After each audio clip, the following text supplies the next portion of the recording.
The Lord be with you. And with your spirit. A reading from the Holy Gospel according to Matthew.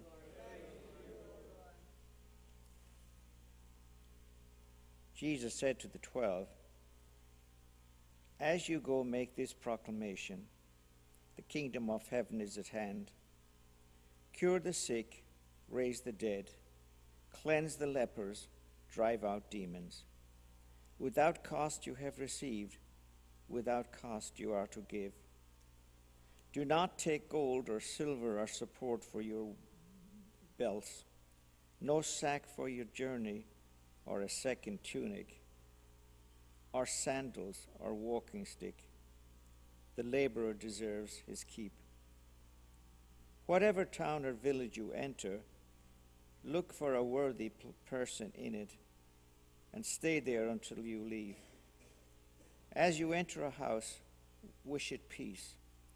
If the house is worthy, let your peace come upon it. If not, let your peace return to you." The Gospel of the Lord. Praise to you, Lord Jesus Christ. I hope you were listening attentively to the first reading this morning. In those days, a great number who believed returned to the Lord. The news about them reached the ears of the church in Jerusalem, and they sent Barnabas to go to Antioch. First mention of Barnabas. When he arrived and saw the grace of God, he rejoiced and encouraged them all to remain faithful to the Lord in firmness of heart. For he was a good man, filled with the Holy Spirit and faith. A large number of people were added to the Lord. Then he went to Tarsus to look for Saul. Who was Saul? Paul. And when he had found him, he brought him to Antioch. For a whole year they met with the church and taught a large number of people, and it was at Antioch that the disciples were first called Christians. Very, very important city of Antioch. The church was obviously flourishing there. And that's why Paul was sent by the church in Jerusalem to investigate the church at Antioch, because they heard that so many pagans were joining the church.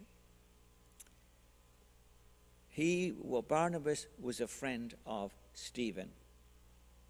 So you could imagine when he met Saul for the very first time, the very Saul who stood by as Stephen was being stoned to death.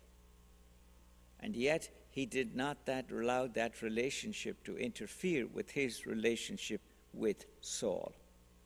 In fact, Saul and Barnabas became great friends. And they went to various Asia Minor and elsewhere to spread the gospel. But then Mark joined Barnabas and Paul. And whatever happened, there was a serious problem. And it was so serious that Mark left. But eventually, at the end of his life, I think it's encouraging to realize that they had a falling out, a serious falling out. And for years, they didn't speak to one another. And yet, before he died, Barnabas and Paul were reconciled. It's a wonderful example for all of us. They weren't saints.